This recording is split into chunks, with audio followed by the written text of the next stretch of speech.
I feel like we might have a couple of ideas that are similar.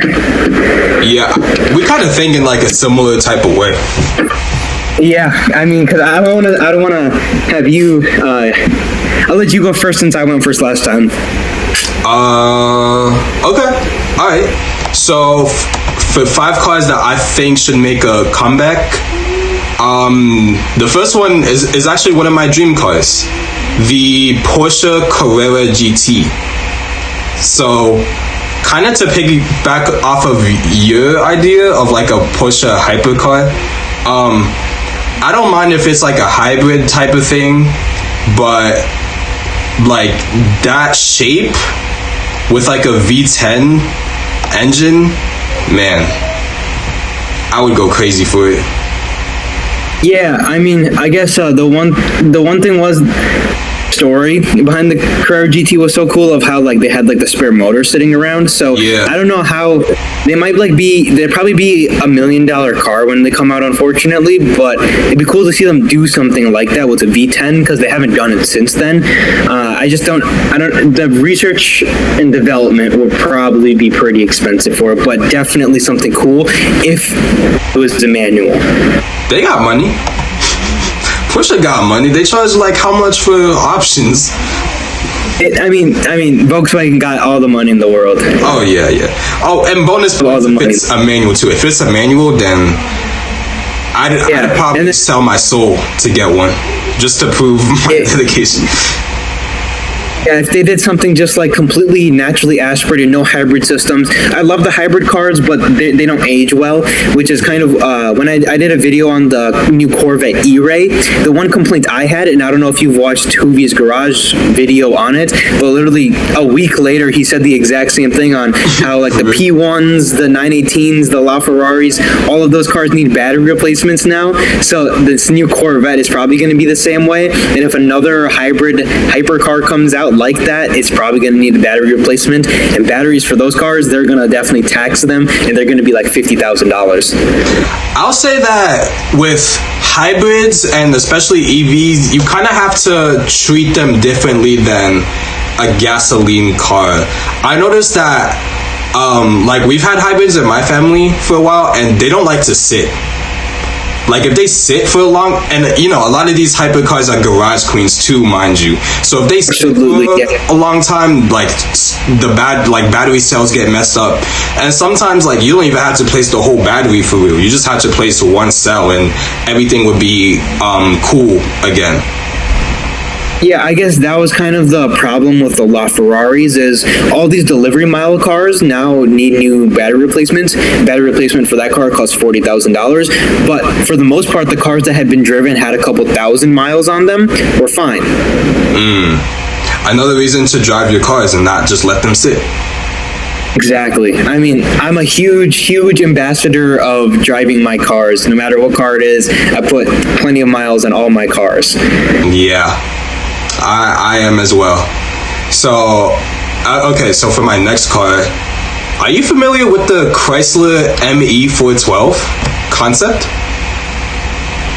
I don't think that I am. Okay, well, let me give you a rundown. So, in the early 2000s, like 03 or 04, Chrysler came out with this hypercar concept called the ME412. And what that means is ME stands for mid-engine, 4 stands for 4 turbochargers, and 12 stands for 12 cylinders. And I believe it's a Mercedes source of V12, similar to like what they had in the, I believe it was a similar motor to what they had in the S600 and like the S65 and stuff like that. But with 4 turbochargers and their tuning, it had 850 horsepower. It had a 7-speed dual clutch.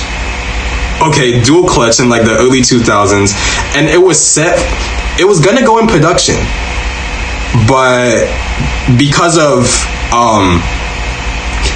it was mostly Mercedes' fault as to why it didn't go in production, because they were making the SLR McLaren at the time, and the 412, like if I'm keeping the butt, it would have wiped the floor of the SLR McLaren. And yeah, I think I've heard the story before. Wiped the floor of everything else, and it was like a way lower price point too. So yeah, it would have So they kind of killed it. But I think if Chrysler had a hypercar similar to that, it would at least give them a halo car that would get the attention of a lot of people, and it would set a new benchmark. Because Chrysler, they know a thing or two about making performance cars. You know, you had the Viper, the Neon SRT4, the Hellcat stuff. I mean, the Hellcat. Yeah, I mean, they've done well. But still, yeah, I mean, they've done well in terms of like they've had some cool cars come out, but I feel like they've always been missing something. And I mean, I don't know about a hypercar. I don't know that they've been missing a hypercar, but it'd be interesting to see them do that and bring that concept to life. I know they did a couple other concepts back in the day similar to that. That Chrysler ME412, that's my favorite like concept of all time. I just love how it looks too. Did you play Midnight Club? I didn't. I did not play that. Oh, that's why. I played Midnight Club 3 Dub Edition Remix, and that was like one of the high tier cars. And when I first saw it, I was like, yo, what the crap is that? And then I looked up like the information, because that car in that game was OP too. And I looked up all the information on it, and I'm like, yo, how come they never made this? That would be interesting. It reminds me kind of the Bugatti EB110 in a way, obviously with a little bit of a different power plant too, but it kind of gives me that. Yeah. I mean, to actually make that type of thing is kind of a long shot, because nowadays especially it's a Chrysler, and like, plus we've seen what happened with Acura and the NSX. The NSX flopped hard, even though I personally don't think it deserved the hate that it got. The new, what is it? The Type S is completely selling out everywhere. Really? Yeah, that one is going for like crazy over sticker and like super hard to get. Everyone wants that one right now, so I'm glad to see that get a little bit of recognition it deserves. I didn't know it was doing that well. Maybe the Type S treatment is what the NSX needed all along. Who knows? Yeah, no, like I think what I saw from like the beginning was they sold out immediately when the Type S came out. Wow. Well, good for them. I'm really glad to hear that too, actually. I haven't seen any pictures of them at dealerships or anything. I don't know if they've come out officially to consumers yet or not. Well, hey, maybe a Chrysler hypercar wouldn't be such a bad idea after all. I don't know. I mean, there's only one way to find out, and that would be to make it. But I guess the price point would be the one factor. Because the 412, it was gonna be $250,000 for like an 850 horsepower hypercar. That's pretty cheap.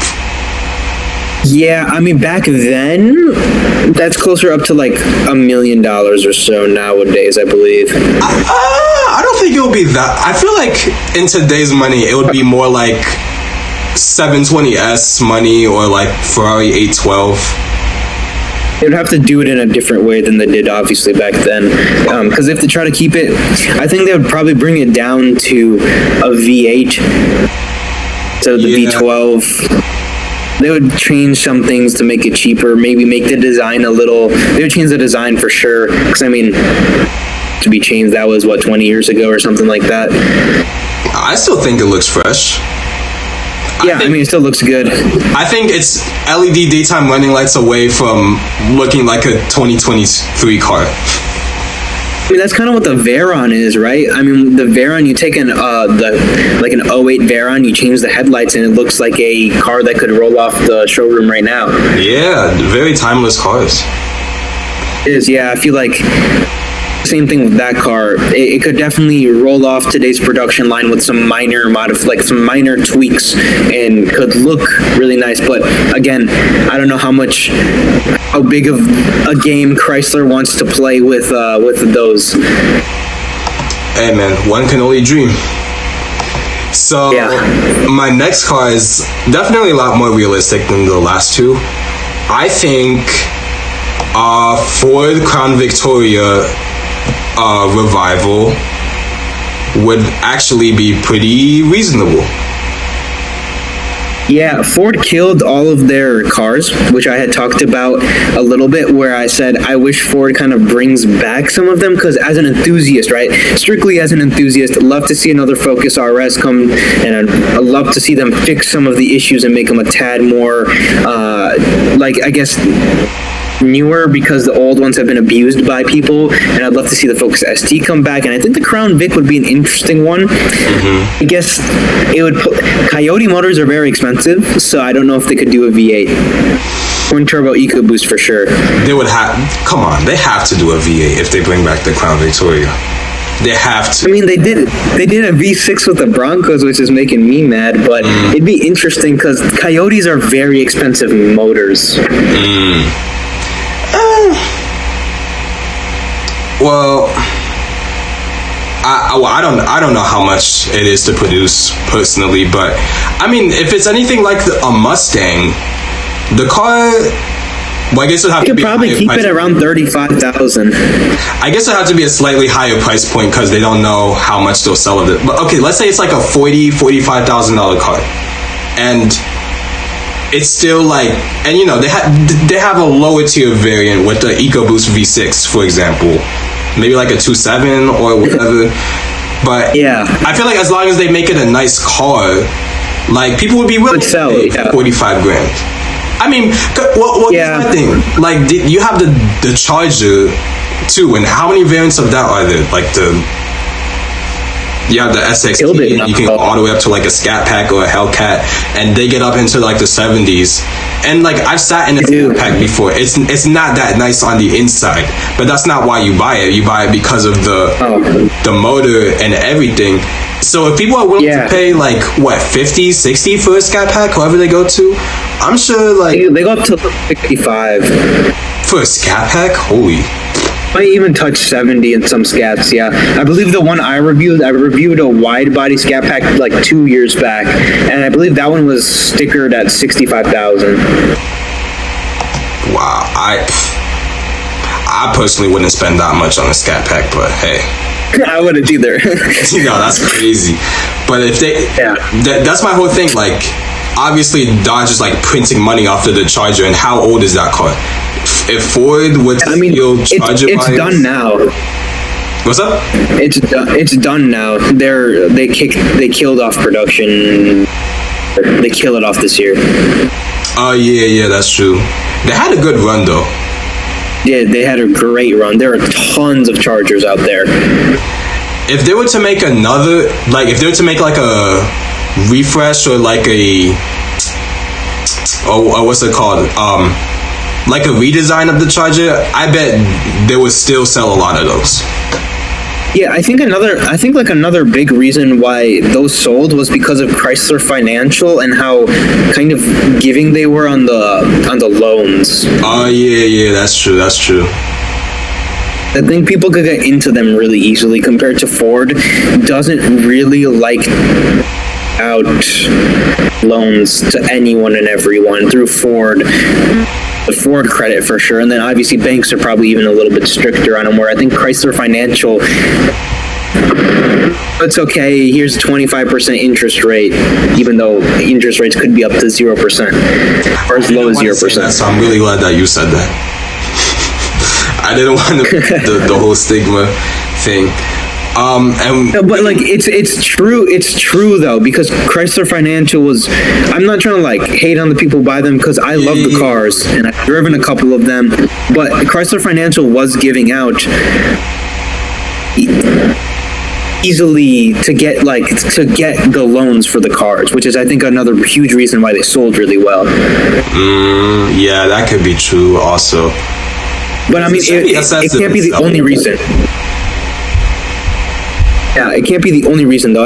Crown Vic would be interesting. That's not even something I thought of at all. Yeah, and I think we can talk about like Ford cars on a later subject, but just in general, I think the only reason why Ford cars didn't sell is because they fumbled all of them. Because you had like the, I don't think they're making good cars. What's up? I don't think they were making good cars when they killed them. I think they had, like, each of the cars like had a fatal flaw. like they had the manual version of the Fiesta and the Focus, but most people buy automatics, and the power shift is an underdeveloped, harsh, unreliable transmission that just pretty much ruined their name. The Taurus, they just let that get way too old, and like they should have made a Crown Vic replace the Taurus a few years ago, and I think that they would still sell a lot of those. The Fusion didn't really have too many problems, and they were still selling them, but Ford just kind of discontinued it out of spite because they discontinued every other car by then. And like the Focus ST, the Focus RS, like they were selling plenty of those. They had a lot of the stigma behind them became a little too poor, and I feel like Ford's reputation in the cars got ruined because people were blowing head gaskets in early 2016, 2017 when they started to kind of get the plan to get rid of all of this. They started having a lot of these head gasket issues, reliability issues, so they said our reputation is getting dragged through the mud because of these cars, so let's just kill all of them. Yeah, I noticed Ford. I mentioned it in my previous video where we were ranking. We actually made a tier list of all the car brands, all the current car brands, and I said that Ford, they rush things too much. They're kind of like the opposite of Toyota. Toyota, they take a long time before they decide, let's do this new thing. Like, it took them how many years to start using turbo motors? But Ford, they see a new thing, they want to get it right into production. They don't vet it at first, so that's what I said with the Bronco. Like when I took delivery of my Bronco, I made a couple of videos like talking about it, and I was like, I wish Ford just took an extra year or an extra 2 years instead of, and here's the Bronco. I wish they took like an extra little bit to perfect everything. Oh, because when the Bronco came out, it's like 50-50 right now, where it's like, oh, it's a great truck, which I think it's an awesome truck, but then the other half is like, oh, it's gonna blow up, it's unreliable, good luck with all your problems and issues it's gonna have. But they started to fix all of those issues within the first couple years. It's because RS came out, same issue happened. The first couple years were very poor in terms of reliability. Yeah, I feel like they definitely need to fix that. Yeah. Okay, so next up, I have. This is a controversial one, but apparently the Mercedes-Benz R-Class. So okay, this is a catnip one because one of my dream cars actually is a R63 AMG. Sure, I mean I can see why. It's cool, dude. Because bro, what else is out there that's like that? So yeah, the R63 is like one of my dream cars, but I don't know. I feel like if anything, like a Mercedes EQ version of the R-Class, like a luxury minivan type of thing, might work. It could be interesting. It would be like it would be a Model X competitor or a Rivian R1S competitor, that type of thing. Because, well, R1S is mostly a conventional SUV, but just modernized. But a Model X is like wacky. Like there's nothing conventional about that, but people still buy it. No. And the same thing. Yeah, I think. Same thing with the Volkswagen ID Buzz. Like. Yeah. It's a throwback to like those hippie vans, but so many people like it, so I don't know. And plus van culture is coming back, so I don't know. If anything, an electric R-Class just might work, and I would really like to see that. It'd be interesting. I mean, I think it would be something to add to the Mercedes lineup to kind of spice it up. I don't like the way the EQS looks. I think it looks a little too weird. Yeah. Looks like a desktop mouse. I didn't. I mean, that's actually nice. It's a little odd, but I think Mercedes. I'm trying to the GLE. They'll do like a GLE EQS. I think they already are doing one, but I think a minivan type thing would be very interesting, and I think it could potentially do well depending on the price point it's in. I mean, even the R-Class back then looked weird, so. Yeah. It's kind of a long shot, though, to be honest. That's why I said it's like the same one. because Yeah. every luxury minivan flopped. Like the R-Class flopped, or even like the Mercury Montego. Oh, Yeah. no, not the Montego. The Mercury Monterey. That's a car you forgot. Monterey. Yeah. Yeah, nobody bought that.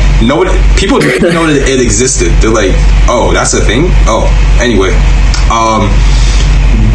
what other mini? They do it right. If they do it right with a quirky EV, it might just fill a niche for Tesla owners who don't like Tesla and want a little bit of quality in terms of some German engineering and stuff. It might be able to pull it off.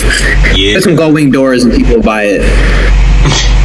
I don't know about going doors, but who knows? So, alright, so that. What did I have in my fifth one? Okay, this one, I know for sure this is gonna sell though. 100% is Sure. A revival of the Honda Element. But as an EV. As an EV, I can see the appeal and I can see it selling as any other cheap EV. I think if it comes in at a affordable price point, it will fly off the dealer shelves. Yeah, with a good range too, obviously. But the way I see it, if people can buy BMW i3s, they can buy Honda Elements. Yeah, I mean, i3s, they actually sold a surprising amount of them. yeah, I think the i3 came just early enough to the point where there wasn't enough EVs other than like Tesla that people would buy. So I think that's why they kind of had such a weird success with it. Yeah, that's a good point also. But I've said this in the past.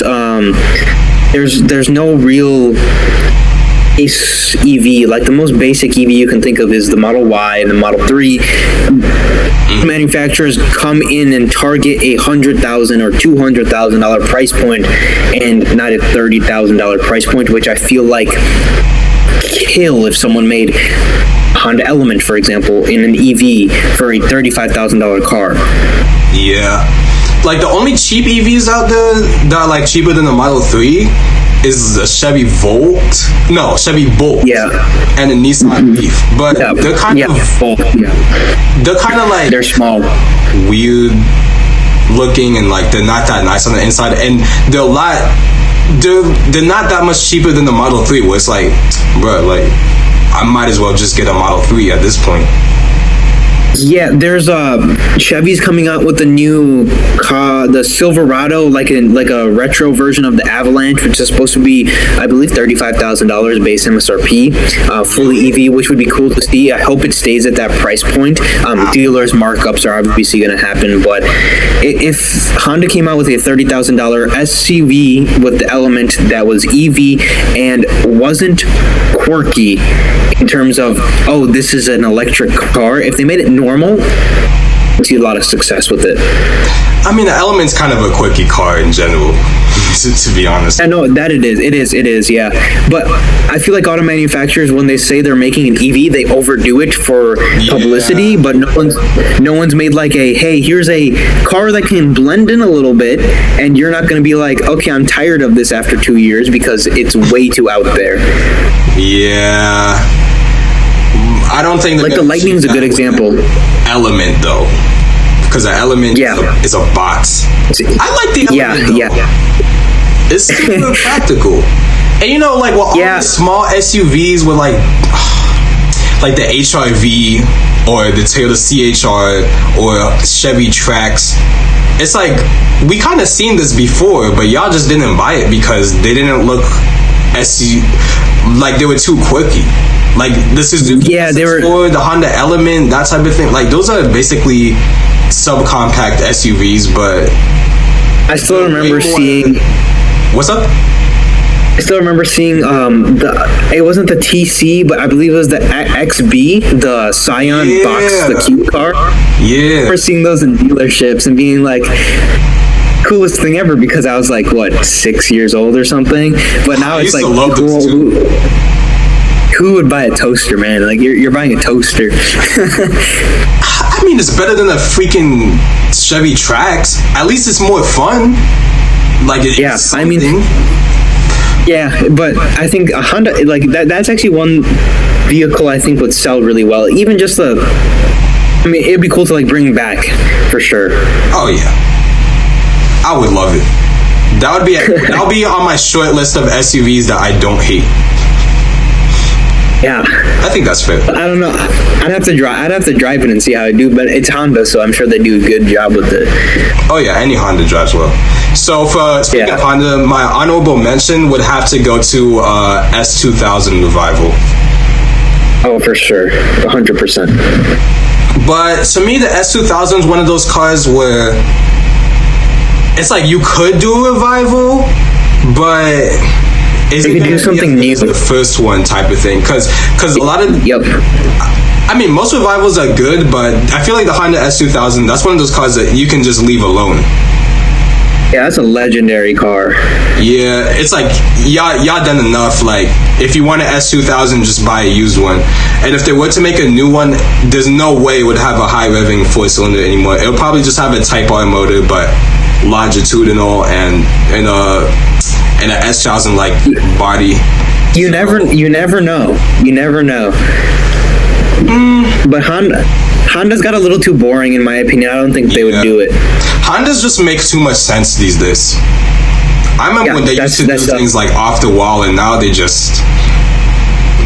sensible. Yeah, I mean the Type R is the only thing I can think of that's been anything I would want to buy. Or the SI Coupe, they got rid of that now, and that was something that I would have looked into if I was in that price point. Yeah, it's unfortunate.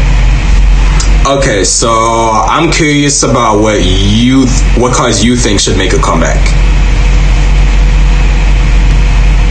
Next one is kind of like the S2000 in terms of it's a legendary platform, and I don't know if they would do it right, but imagine an RX-9 or an RX-7 E. Now, hear me out. You're probably going to think rotaries aren't like possible now in the modern day, but Mazda just came out with a rotary hybrid car. They did? Came out. It's a Japanese. It's a Japanese only release, I believe, for now, or an Asia release for now. But they are putting rotaries back onto roads. That's true, and I think I feel like you solve a lot of the rotary shortcomings with the hybrid system, like the low end torque, the what's it called? Like the oil management, I feel like you can figure out a way to maybe use some electricity or add some kind of system to make the rotary engines more, what's the word? I guess practical. Just like generally more viable.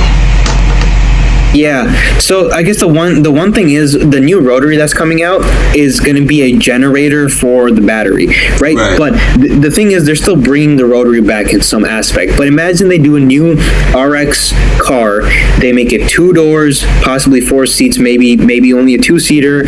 They do a 3-rotor car, they make it just a new rotary. I feel like Mazda needs that. My friend is super into Mazda, and I wanted to buy a Miata even before him, but now that I'm kind of learning more about Mazda and how Mazda used to be, I think they need a new rotary sports car. They do, because first of all, used RX-7s go for insane amounts of money now, and RX-8s, I feel like all things considered, the RX-8 sold fairly well, but they only stopped selling because people... Reliability. The thing is, I don't even think it's reliability so much. I think the dealers and like Mazda in general didn't educate people enough about the rotary engine and that this is a different type of motor. You have to treat this engine differently, and you can't just treat it as a piston engine. There's some stuff that's like different about it. You have to revving it out. My friend for the motor. My friend has a FC and like he has all the original paperwork and everything with it.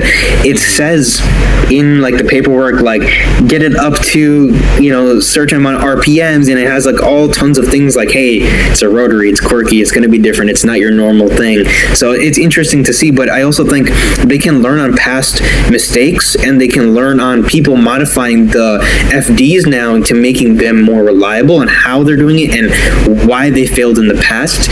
And I think it's a thing they could do. I think the hybrid system, right?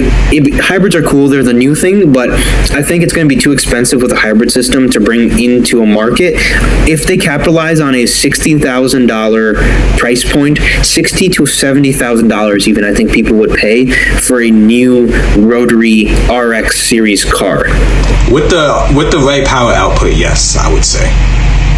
Yeah, I mean, even with, I think, 400 horsepower, 400 horsepower might not be a lot, but I think people would still line up out the door to pay it because, for example, the new Nissan Z is just about that much, and it's a little cheaper. I think that car kind of tops out near 55,000, 60,000, but the Supra starts around there, and it has a little less power, even though it's underrated by BMW. I can tell you that from firsthand experience, but I think a 400 horsepower rotary would sit well in a $50,000 to $60,000 to $70,000 price point, depending on everything else and different trim models, I guess they could do of it. That's reasonable to me. Yeah, I mean, perfectly reasonable. Seems like an out there idea, but when you actually bring it into, I mean, there was rumors of it happening before they brought this new hybrid rotary into the market, but now that that's in the market, I think it's even more reasonable for them to do it. I 100% am with you on that. There needs to be a RX-9 or whatever, like a rotary. Or like a new... Yeah, or just a new RX-7. The RX-7 is a very legendary platform, so maybe don't take the name from that, and maybe take a new RX-9 name and continue on with the legacy of the car. Or something like maybe RX Evo, or... Different, yeah, exactly. Something like that. Yeah, I guess now that I'm looking at my list, I have a lot of Japanese cars on here. I'm not even like the biggest JDM guy, but it's like the first things I thought of. So the next one I have on here is a Mitsubishi Lancer Evo 11. It's a new Mitsubishi Evo. Yeah, it's gotta come back. I think now that WRX has killed the STI, I think this is a perfect time for Mitsubishi to say, all right, we're back. We're making rally cars again. We're making a new Evo 11. It's time. I think it would sell if it was about $40,000. Oh, 100%. Really? Okay. I don't even know why they discontinued the Evo in the first place, because it's not like people were not buying them. Although I do think it could be that the Lancer just got way too long in the tooth, and the Lancer was just not a competitive compact car. So then the Evo just kind of went down with it. But Subaru, I think they made the right move by making a WRX a separate model than the Impreza. Yeah, they definitely did. I think Mitsubishi needs to make a splash, right? I understand. They make everything from like toothpicks to CD stuff to refrigerators to everything, right? Mitsubishi is a huge company, and they're not just a car company. I still think, they're still the biggest industry that I think they're in as far as like you see their product is their cars, and they haven't made anything since the Evo 10 that I could really care about other than rebadge it to Nissans. So it would be cool to see them do not even a new Lancer, just new Evo, a new Evo 11, and then have a even more hardcore version of that car that can be a little more expensive. And then a couple more models wouldn't hurt in terms of something fun and practical at the same time. I agree, and I think the Lancer, had they have just I'm talking about the regular Lancer, had they have just updated it in a proper way to compete with everything else at the time, we wouldn't even be in this situation. Yeah, yes, yeah, it's very true. It's I think they just faded out, and they never wanted to put the next foot in the door, and they kind of put one foot in the grave and hired Nissan to do everything else for them. Would you be mad if they made a new Evo, but it was a hybrid? Said. Because of the price. Well, one of the reasons because of the price. I'm not a hybrid hater, but I don't think that everything new needs to be hybrid. Like Lamborghini's cool that they're doing a hybrid V12, but I'm disappointed that it's a hybrid V12. They don't need to do it. They can keep it NA. I'm just disappointed that everyone thinks that hybrid is the next step rather than just saying, you know what, screw it, we're keeping a naturally aspirated motor. Yeah, I can sympathize with that as well. But yeah, Evo 11. Owned hybrids in the past, but yeah. Yeah, so have I. But Evo 11, I'm with you on that. Has to be. So the last two are a little practical. The next one isn't impractical, but I think it's something that won't happen or can't happen for at least the next 5 years. And it's another JDM one. The next one I'm switching it up on. But the last JDM that I will bring up is a Toyota MR2, and to bring back the MR2 not just as it was before, but to bring it back in a way that would say, like, here is a proper track car. And the way that they can do it, the perfect way that they can do it, is their relationship with Lotus, and to make a reverse Lotus in a way. Okay. Huh.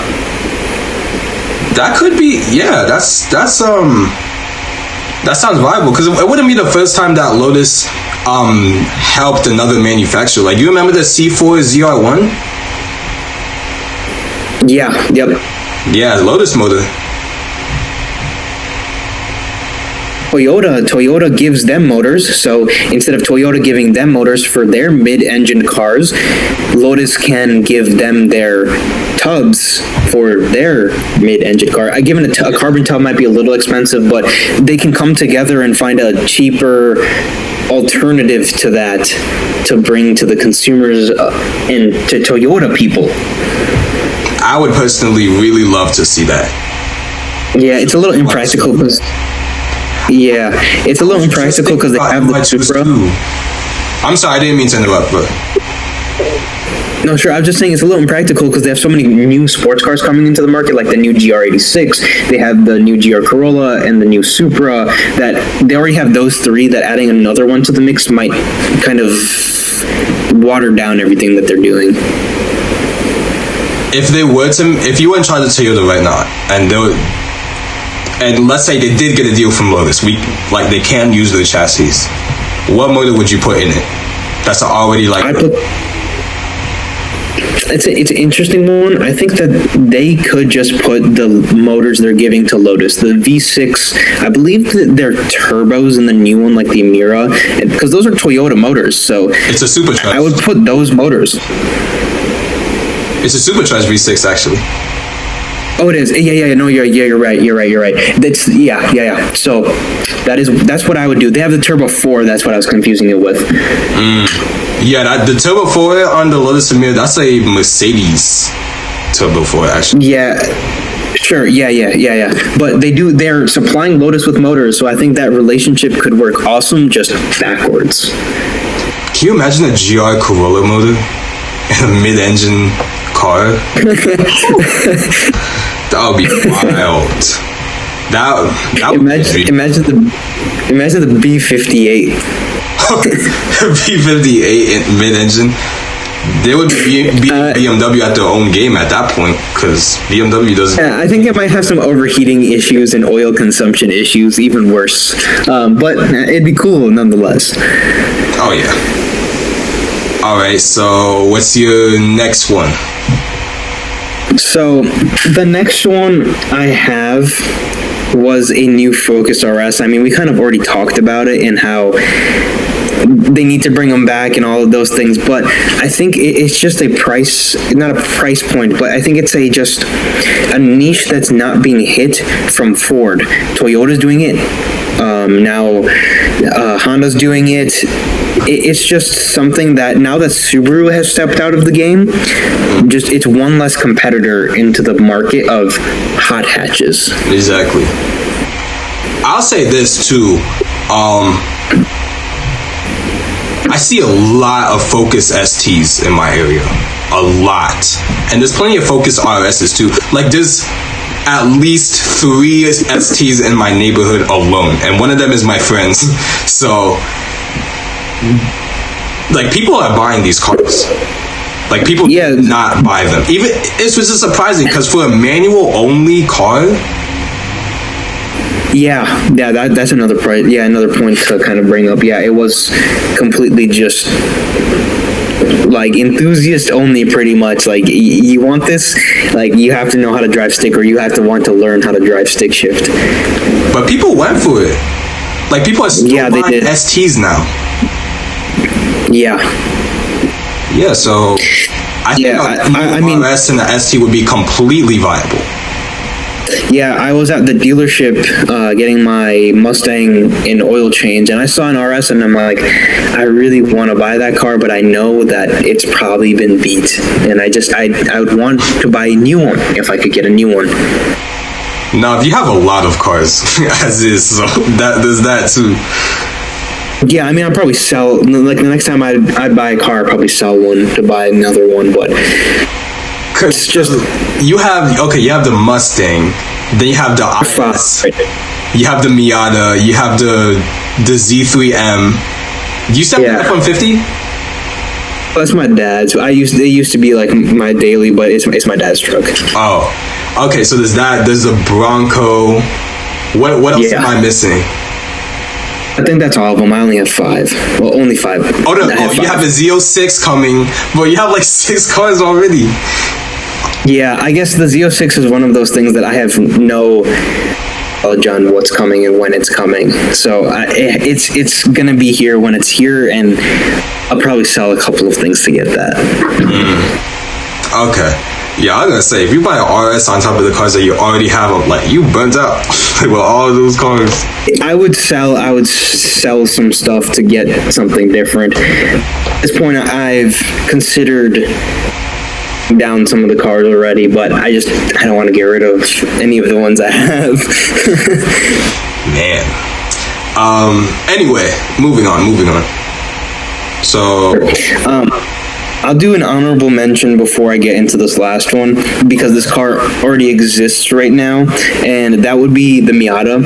I think the Miata needs to have some type of an update or refresh or something along that end, because it's got a little bland. I think that it's not new enough. Everyone's coming out with something new. Like I said, Mazda's one of those kind of lagging behind companies that if they don't do something now to innovate, they will inevitably fail.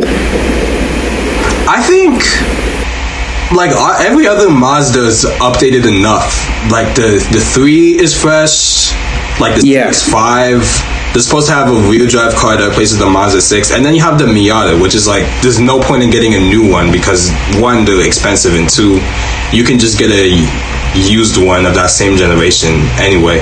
Although the ND2, like with the updated motor, I don't know how much those are compared to the new ones.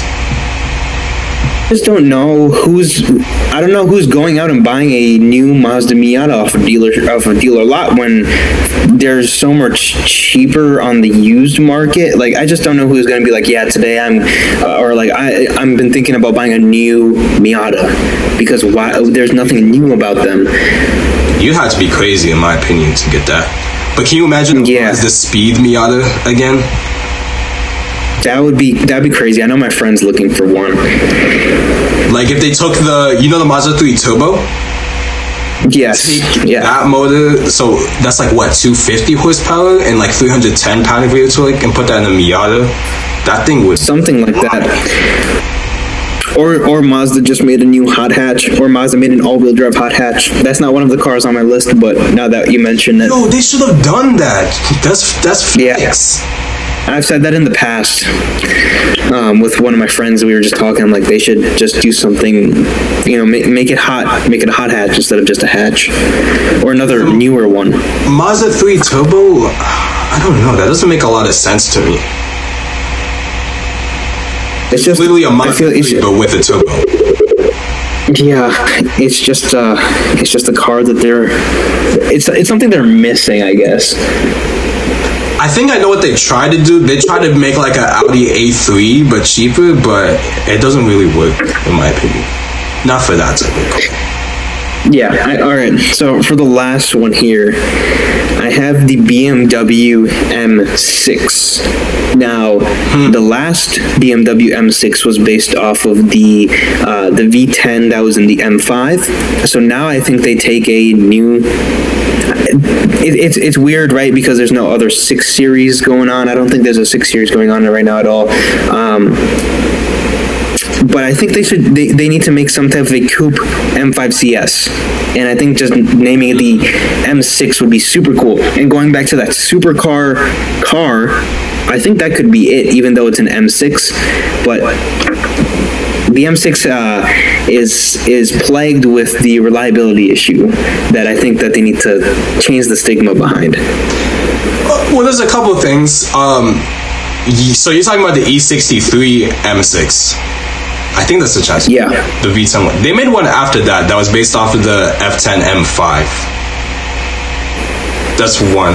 Two, so wouldn't you want like a M8 CS? Like, what would be the difference between the M6 that you're talking about and like an M8 CS? That's kind of the thing, right? I mean, it'd be a oversaturation in terms of things. I think just they need to bring back the M6 in some type of way. But wasn't the M? Did they make a V8 M6? Because I always thought they were the V12s or the V10s. Yeah, after the E63 generation, they made the M6 from like 2013 to 17, I believe. Really, they made it that. I guess twin turbo V8.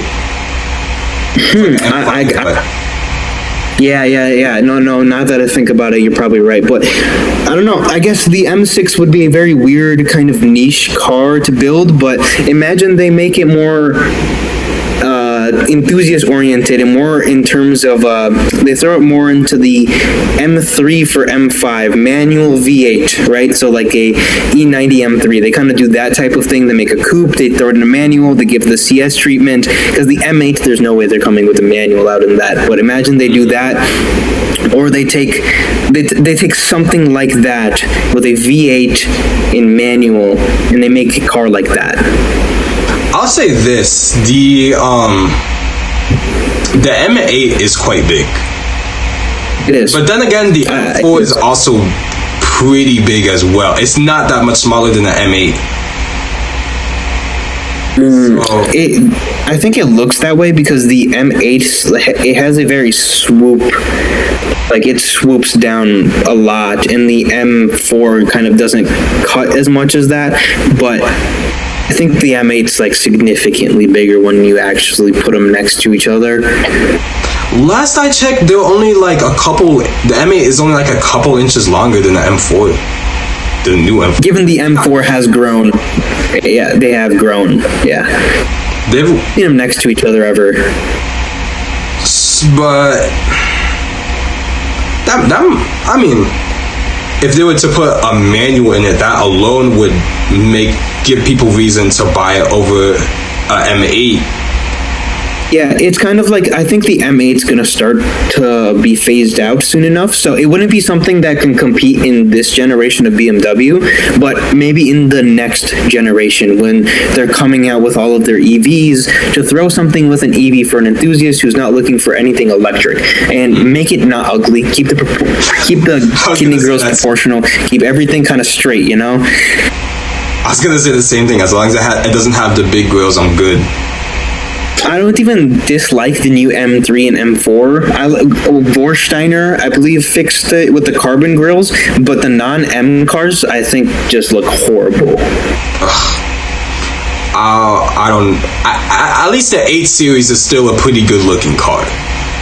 It is. The 8 Series is a very good looking car. And I was at the BMW dealership and I was like, I could see myself in an M8 competition. Like, I honestly could. It's a very expensive car, but if I sold all of my cars, I could see myself in that as a daily driver. Gas would probably be atrocious. I mean, par for the course. Yeah, I really like the 8 Series too. I just can't get over the what do they call it? You know the talking car that BMW showed at like the CES show? Consumer Electronics. I'm trying to think of what it was. It was like the 3 Series replacement concept car. Yeah, I'm trying to think of what it was called. I can't think of what it was called. I forget what it's called too, but you know what I'm talking about, right? Yes, I do, yeah. That car is so fugly. I hate it. That's kind of my consensus with BMW right now. Yeah. Because, they have good interiors and they have good motors, but... I just don't like how they... The looks and the driving dynamics... I like the new I will say this, I like the new M2. I didn't like the new 2 Series, but I think when I see the M2 in person, I'm going to like it a lot. I've seen a regular... Well, not even a regular. I seen an M240i in person, and it was not it for me. Oh no, I didn't like those either. But I think the M2, when I see it in person, is going to be something that I like. I like them in the pictures that came out so far, even though it's a little weird. They kept the kidney grills like a little boxy, but they kept them small enough. I think it will work. I don't know. I have to see one in person to. Exactly, yeah. To confirm, but so far, it's not it for me. Yeah, I mean, I can see why. At first, I didn't like it, but I mean, I think once I see it in person, I might be inclined to trade up into my next car being that. Maybe, just maybe. Maybe. M2's on. I mean, the last generation to go by, they're not that expensive. I think it's like, what, a $50,000 or $60,000 car? Yeah, M2 was one of my considerations before I bought my Mustang, but they were just a little too much for my price point at that time. They're not that expensive. I think the new one will come out at a $59.99 price point for like $60,000. That would be reasonable. Yeah, it's a good car for the money, yeah. Yeah. Okay, well, I think that was a video. I'm probably that was a long one. What's up? That was a good one. That was nice and long. Yeah. Probably gonna have to cut it up into 2 parts though, but hey, I'm not mad at the length of it. Okay, so my question of the day is, what do you think manufacturers consistently misunderstand about car enthusiasts? I think they misunderstand the thing where we want the newest technology and everything when we would rather have something that's much more simpler in terms of something we can work on, something that still looks like the things we're used to, and thinking that they need to make everything step harder for some reason. Yeah, that's true. Modern cars are insane to work on. I think the number one thing they misunderstand about us is they don't realize how much enthusiasts drive the market. Because even if they don't buy enough cars, enthusiasts are really good at marketing the enthusiast cars. Yeah, I mean, you never see like a new CRV in a review, or like when you're scrolling past anything, what you'll see is the new Type R, and that's going to make people walk into the dealership and look at the other cars, and whether that's because enthusiasts might not be buying the enthusiast cars all the time because everyone lives a different life, but enthusiasts, I've definitely drive the market in terms of for what people are doing, which is why I think brands like Mazda and brands like Mitsubishi need to start caring for those enthusiasts so they can sell more cars. Yeah, I definitely agree 100%. And like even when you look at like the used car market, like that's very telling. Like there's of what people are buying. Yeah, like this late 90s Civic Si is selling for 50 grand, and if I was a car manufacturer, like that would at least draw a blip in my radar. Like, okay, if this old car, which is supposed to be objectively worse in every way than our new car, is selling for more than our new car, maybe we can do some. Yeah, and something like the CTS-V wagons or CTS-V just in general with the manual Cadillac, they saw that and they Blackwing, and it would have been cool to see a wagon, but I'm happy they did something with that nameplate. Yeah, at least they listened. They put them in. Yeah, and I mean, now we see Supra sales are going to probably go up because they said, manuals? All right, like 3 years into production, we'll finally give you manuals. And I think they're going to start selling more of them now. It's because they saw the Z with the manual and they're like, all right, we need to do something. Yeah, absolutely. No, that's absolutely the reason. Nissan. Yeah. All right, so thank you so much for coming on. Thanks for spending some time. I hope you guys have a great day, and let me know in the comment section which cars you would buy. Leave in the comments which one of the cars that you would buy out of all of the 10 different cars from each of us. Which one would you pick up or be more inclined to see come to the market? R63. That's all I'm gonna say. Even though last episode they roasted me for saying the R63 should come back, but hey, what can I do? And I was like, dude, why did they ever make that ugly R? Let's make a minivan. We're Mercedes, and we're gonna make a minivan. Like, that's like Porsche making a minivan. I'm the only one that likes to pull it off. Hey, I mean, it's cool. I like weird cars. I own an M Roadster, so I like the quirky stuff as well. Yeah, you should have gotten the shoebox though. Those are double the price. Oh yeah, that's right. Yeah, one day. Hey man, if enough people subscribe to his channel, then yeah, I'll buy one for everyone if I can afford them. Yeah, they're like 60 grand, and I don't have that much money for an old car yet. Right, 60 grand. Yeah, anyways. They went crazy. Alright, anyways, take care, man. Yep, have a good one. Thank you.